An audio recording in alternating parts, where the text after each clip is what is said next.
বলছিলাম যে আপনি বের করেন না সেটা কোনটা, যে মানুষে মদ খাচ্ছে নাম দেওয়া আছে অন্য, এই পর্যন্ত বাক্যতে যা আছে আছে। এইবার হাদিস কিন্তু বুখারী মুসলিম, দেখেন বাক্য সামনে বাড়ছে কত জটিল। 2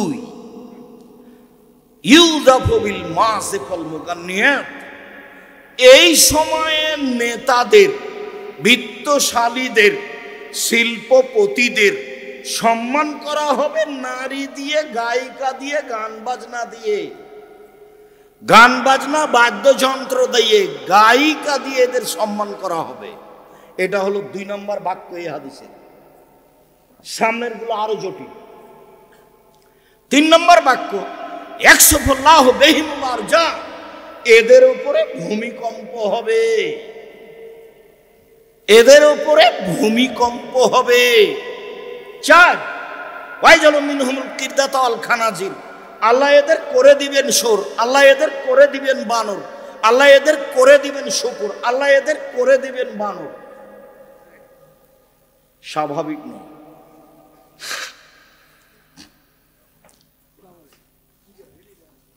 এক, মদ খাবে নাম দিবে অন্য। 2 এদের উপরে ভূমিকম্প হবে। 4 এরা হয়ে যাবে সুর, এরা হয়ে যাবে বানর। আল্লাহ এদের করে দিবেন শুকুর, এদের করে দিবেন বানর। আল্লাহ এদের করে দিবেন শুকুর, এদের করে দিবেন বানর। দেখেন আব্দুল্লাহ ইবনে আব্বাস রাদিয়াল্লাহু তাআলা আনহু বলেন, রাসূল সাল্লাল্লাহু আলাইহি সাল্লাম বলেছেন, লা ইউবাইয়াতান্না কওমুন মিন হাযিহিল উম্মাহ আলা তুমিন ওয়া শারাবিন ওয়া লাহাবিন ফায়াসবাহু ফামাসাকু কিরদাতান ওয়া খানাজিরা।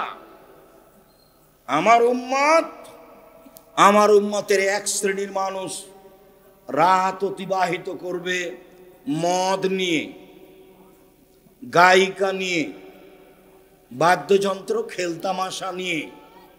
আমার উম্মত রাত অতিবাহিত করবে গান বাজনা নিয়ে, বাদ্যযন্ত্র নিয়ে, খেলতামাশা নিয়ে, গায়িকা নিয়ে।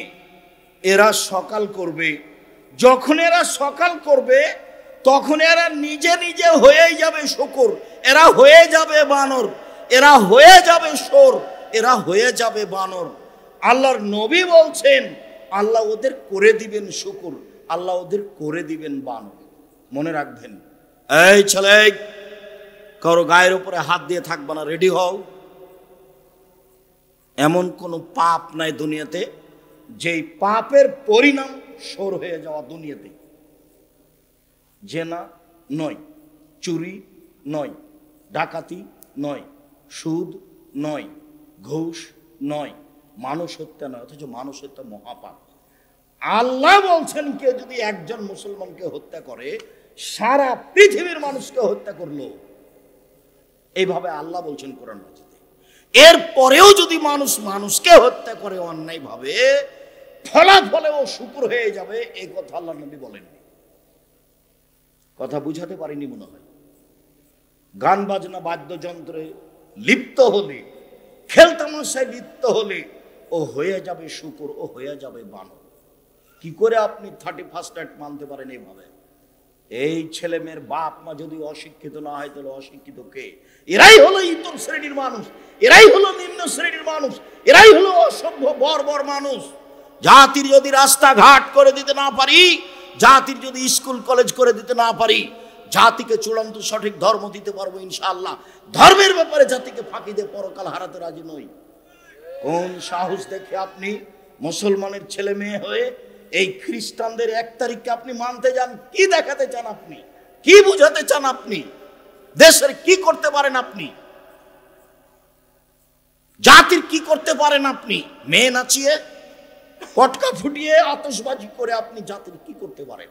ইহুদি খ্রিস্টানের সাথে মিশে যে আপনি কি করতে পারেন? রাসূল সাল্লাল্লাহু আলাইহি ওয়াসাল্লাম দুঃখ করে বলেছেন কিছু কথা, যে একটু পরে বলছি।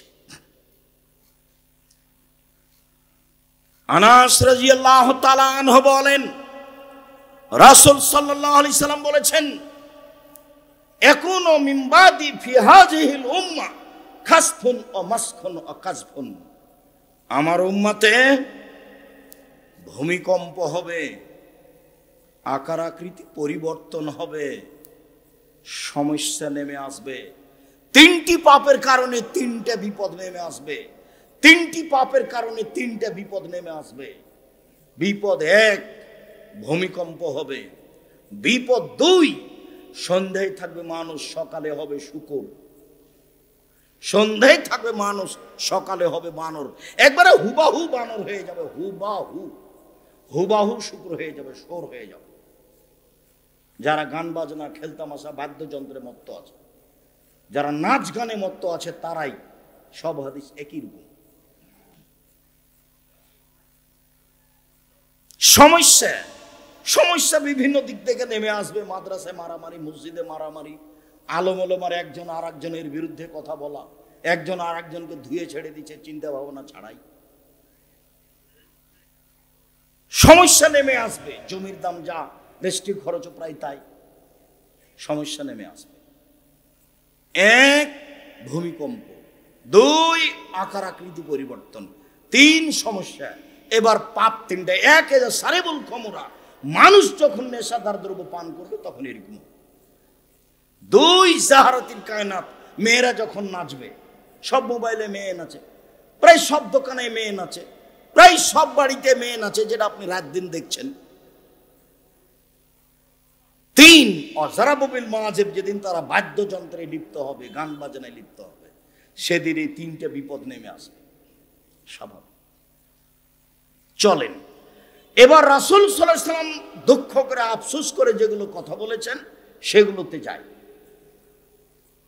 সাওবান মাওলা রাসূলুল্লাহ সাল্লাল্লাহু আলাইহি সাল্লাম, সাওবান রাদিয়াল্লাহু তাআলা আনহু বলেন, আল্লাহর নবী বলেছেন, ইন্না মিম্মা তাখাওয়াফা লা উম্মতি, আমার উম্মতের উপরে আমি যেসব বিষয়ে আশঙ্কা ভয় করি, আমার উম্মতের উপরে যেসব আমি আশঙ্কা ভয় করি, আমার উম্মতে সব পাপে লিপ্ত হবে। এক, আইম্মাতাম মুজিল্লিন, ভ্রান্ত হুজুর, হুজুর ধর্ম বিক্রি করে খাবে। শুনুন, কোরআন মাজিদ খুলে আয়াত দেখাচ্ছে, এ দেখেন আল্লাহ বলছেন ভোট দিতে হবে, এবার বলছে।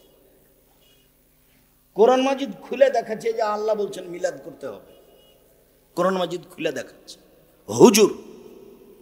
আল্লাহ নবী বলছেন, জাতির উপরে আমি আশঙ্কা করে গেলাম যেগুলো ঘটবে। এক, ভ্রান্ত হুজুর। উমর রাদিয়াল্লাহু তাআলা আনহু যদি আজকে বেঁচে থাকতেন, তাহলে বাংলাদেশের শতকরা 95 জন বক্তার আজীবন জেল হতো, কেউ বাইরে থাকতে পারতো না। বক্তৃতা করা তো বহু দূরের কথা।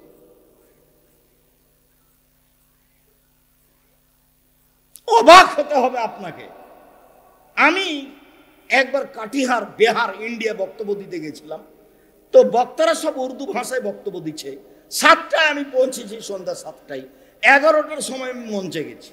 মঞ্চে গিয়ে সালাম দিয়ে বলছি যে আমি সন্ধ্যা 7টায় এসেছি, 11টায় মঞ্চে আসলাম। এতক্ষণ পর্যন্ত বক্তারা যারা বক্তব্য দিলেন, উর্দু ভাষার খুব শক্তি, ফটফট ফটফট করে যে বললো। তা আমি বললাম যে আপনারা কি কিছু বুঝেছেন? কি বললেন? বলে না, কিছু বুঝিনি।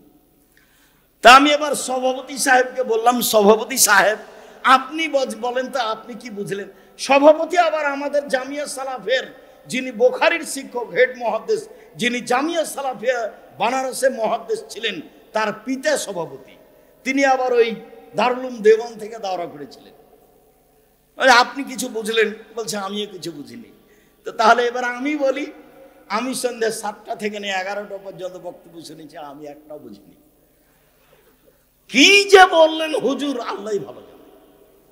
তা আমি তো তাকে কোরআন হাদিসের কথা বলতে দেখলাম না। ওই অবস্থায় এখানে ভ্রান্ত হুজুর। দুই, সাতালতাহিকু কাবাইলু মিন উম্মতি সাতাবুদু কাবাইলু মিন উম্মতি আল আওসান, আমার উম্মত মূর্তি পূজা করবে, মূর্তিকে ভালোবাসবে, মূর্তিখানায় যাবে, ছেলে মেয়ের বাপ মায়ের ছবি মূর্তি সুন্দর করে সাজিয়ে রাখবে বাড়িতে। ও নাকি শিক্ষিত ছেলে, ও হলো কুসন্তান, অশিক্ষিত সন্তান। এরকম মানুষকে কবর দিতে এসেছি। কি করে তার ছেলে বাপের কবরকে এভাবে, তার বাপের ছবিকে এভাবে সাজিয়ে রাখতে পারে, মায়ের ছবিকে এভাবে সাজিয়ে রাখতে পারে? বলে যে আমি মাকে সম্মান করছি। ভুল হিসাব। মা মারা গেছে, মাটি দিয়ে বাড়িতে ঢুকে পাসপোর্ট সাইজের ছবিটা টুকরা টুকরা ছিঁড়ে ফেলে মায়ের জন্য হাত তুলে দোয়া করবে কবরের পাশে। এ হলো সুসন্তান। আমার উম্মত হিন্দুদের সাথে মিশে যাবে। দেখেন, সব বাড়িতে পুতুল আছে, সব বাড়িতে কাঁকড়া আছে। নাতির জন্য পুতুল কিনে নিয়ে এসেছে, না না। নাতির জন্য একটা পট কিনে নিয়ে এসেছে, না না, সেটা ঘোড়া। নাতির জন্য একটা কাপড় কিনে নিয়ে এসেছে, তাতে আছে আপনার ওই কার্টন। যেখানে যাবেন সব ইহুদি খ্রিস্টান রাস্তাঘাট ঘিরে রেখেছে।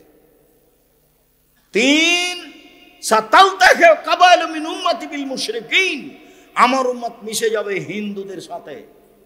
নেন এবার, বিবাহ লাগলে বাদ্যযন্ত্র কাদের বাড়িতে হতো? হিন্দুদের বাড়িতে। মুসলমানের ছেলেরা দৌড়ে যেত। এখন তো প্রায় সব বাড়িতেই গান বাজনা। ছেলে মেয়ের বিবাহ একবারে বাদ্যযন্ত্রের মাধ্যমে। আল্লাহর নবী বলছেন হিন্দুদের সাথে মিশে যাবে। এক, ভ্রান্ত হুজুর ধর্ম বিক্রি করে খাবে। দুই, মূর্তি পূজা করবে। তিন, হিন্দুদের সাথে মিশে যাবে। চলেন কাছাকাছি চলে আসি। আব্দুল্লাহ চলে এসেছে, আব্দুর রহিম রাস্তায় কাছাকাছি। আলহামদুলিল্লাহ, আমরা আল্লাহর শুকরিয়া আদায় করি। আলহামদুলিল্লাহ, জাযাহুল্লাহ খায়ের। তাদের খিদমত আল্লাহ কবুল করুক, আল্লাহুম্মা আমিন। আপনারা আব্দুর রহিম আশা এবং বক্তব্য শেষ হওয়া পর্যন্ত ভদ্রতা বজায় রেখে বক্তব্য মূল্যায়ন করার চেষ্টা করবেন। সাদ করে দেখতে আসলেন, দেখে চলে গেলেন, এটা ভালো হবে। আসলেন ভদ্রতা বজায় রেখে বসে কথা শুনবেন, যেটা আল্লাহ রাসূলের নিয়ম। আপনিও শান্তি পাবেন, আমিও শান্তি পাবো। মানুষ ইহুদি খ্রিস্টানের সাথে মিশে যাবে। আব্দুল্লাহ ইবনে উমর বলেন, রাসূল সাল্লাল্লাহু আলাইহি ওয়াসাল্লাম বলেছেন, লা ইয়াতিয়ান্না আলা উম্মতি মা তাআলা বানি ইসরাঈল। আমার উম্মত ইহুদি খ্রিস্টানের সাথে মিশে যাবে। হাজওয়ান নাল বিন নাল, ডান পায়ের জুতা যেমন বাম পায়ের সমান। অন্য হাদিসে এসেছে ডান হাতের বিঘত যেমন বাম হাতের সমান। আমার উম্মত ইহুদি খ্রিস্টানের সাথে মিশে যাবে চাল চলনে, পোশাক আশাকে, খাতা কলমে, শিক্ষায়, চলাফেরাতে, গাড়ি বাড়িতে, সব কিছুতে আমার উম্মত তাদের সাথে মিশে যাবে। ডান হাতের বিঘত যেমন বাম হাতের সমান সমান সমান মিশে যাবে। ডান পায়ের জুতা যেমন বাম পায়ের সমান সমান সমান মিশে যাবে। এই কথা বলতে বলতে আল্লাহ রাসূল ভাষাগত নিচে নামলেন। ভাষাগত নিচে নামতে নামতে বলছেন যে ইহুদি খ্রিস্টান যদি খোলা মাঠে মায়ের সাথে জেনা করে থাকে, আমার উম্মত মায়ের সাথে জেনা করবে। 31st নাইট কিভাবে আপনার ছেলে মানতে পারে, কিভাবে মূল্যায়ন করতে পারে? আল্লাহ রাসূল এইভাবে আফসোস করে বললেন। দেখেন না, বাপ প্রতি মাসে উমরা করে, রমজান মাসে উমরা করে, হজ করে, মাথায় টুপি আছে, মেয়ের সাথে আছে, স্কিন পায়জামা পরে আছে।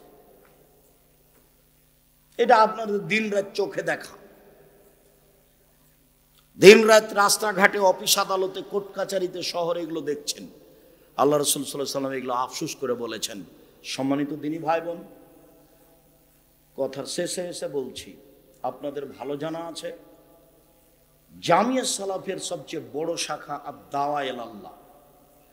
আদ-দাওয়া ইলাল্লাহ দেশব্যাপী মক্তব পরিচালনা করতে চাই, যেখানে কার্যক্রম হবে কোরআন শিক্ষা দেওয়া এবং আদর্শ আকীদা শিক্ষা দেওয়া। জামিয়া সালাফের এই বড় শাখাটি দেশব্যাপী মক্তব পরিচালনা করতে চাই। এর সুবাদে জামিয়া সালাফের পক্ষ থেকে মক্তবের শিক্ষক হিসাবে বা আপনার মসজিদের শিক্ষক হিসাবে ইমামতি করার জন্য জামিয়া সালাফের পক্ষ থেকে প্রশিক্ষণ দেওয়ার জন্য ভালো ভালো শিক্ষক রাখা আছে। সারা দেশ থেকে যাবে তারা ফ্রি, আসবে তারা ফ্রি, খাবে তারা ফ্রি, বই পুস্তক পাবে তারা ফ্রি। সারা দেশ জুড়ে যারা মসজিদ মাদ্রাসার ইমাম মক্তব পরিচালনা করছে তারা জামিয়া সালাফে প্রশিক্ষণ নিতে পারবে। প্রশিক্ষক প্রস্তুত আছেন, যাওয়া তাদের ফ্রি, আসা তাদের ফ্রি, খাওয়া তাদের ফ্রি, বই পুস্তক তাদের ফ্রি। এটা জামিয়া সালাফিয়া পক্ষ থেকে যেটা বড় শাখা দাওয়া ইলাল্লাহ তার কার্যক্রম এগুলি। জামিয়া সালাফিয়ার সম্মেলন এইখানে রূপগঞ্জে 13-14 ফেব্রুয়ারি। দেশের বিদ্বান থাকবেন, পাকিস্তান থেকে থাকবেন আশা করি, ইনশাল্লাহ সৌদি আরব থেকে থাকবেন, দেশ বিদেশের বিদ্বান থাকবেন ইনশাল্লাহ। অবশ্যই অংশগ্রহণ করবেন। জামিয়া সালাফিয়া দেশ জুড়ে প্রতিষ্ঠান করতে চাই, ছেলেমেয়ের আকীদা সংশোধন করতে চাই, তারা মানুষকে পরকালমুখী করতে চায়। দেশের শিরক মুক্ত বড় প্রতিষ্ঠান জামিয়া সালাফিয়া, বিদাত মুক্ত প্রতিষ্ঠান, দল মুক্ত প্রতিষ্ঠান, সংগঠন মুক্ত প্রতিষ্ঠান, হিংসা মুক্ত প্রতিষ্ঠান, সর্ববৃহৎ শিক্ষা মানে, শিক্ষক গুণে, শিক্ষক সংখ্যায়, আয়াতনে যথাযথভাবে মূল্যায়ন করবেন আশাবাদী ইনশাআল্লাহ। আব্দুল্লাহর মুখে অতীব গুরুত্বপূর্ণ কথা শুনবেন। আব্দুর রহিম আসছে, রাস্তায় আছে কি চলে এসেছে, অবশ্যই ভদ্রতা বজায় রেখে কথাগুলি শোনার এবং মানার চেষ্টা করবেন। আল্লাহ আমাদের আপনাদের তৌফিক দান করুক, আল্লাহুম্মা আমিন। উপস্থিত দিনী ভাই বোন সকলের কল্যাণ কামনা করে জামিয়া সালাফিয়ার জন্য আন্তরিকভাবে দোয়ার অনুরোধ রেখে, আপনার আহাল পরিবার আপনার অর্থ সম্পদের জন্য দোয়া করে আজকের আলোচনা এখানে শেষ করছি। আল্লাহ আমাদের যারা মারা গেছে তুমি তাদের কবরের শাস্তি মাফ করো, আমরা যারা অসুস্থ তুমি তাদের আরোগ্য দান করো, আমরা যারা বেঁচে আছি তুমি তাদেরকে তোমার রাসূলের পদ্ধতি অনুযায়ী চলার তৌফিক দান করো। এই দাবি, এ দাওয়া, এ দোয়া রেখে আজকের কথা এখানেই শেষ করলাম। সুবহানাকা আল্লাহুম্মা ওয়া বিহামদিকা আশহাদু আল্লা ইলাহা ইল্লা আনতা আস্তাগফিরুকা ওয়া আতুবু ইলাইক। আসসালামু আলাইকুম।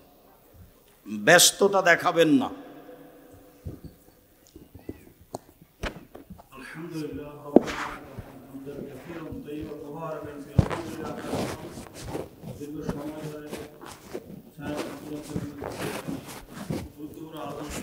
আল্লাহ জীবনে বাস্তবায়ন করা, আমল করা, সুপ্রিয় তাওহীদ মুসলিম জনতা, আমাদের সম্মুখে আলোচনা নিয়ে আসছেন আব্দুল্লাহ বিন আব্দুল রাজ্জাক।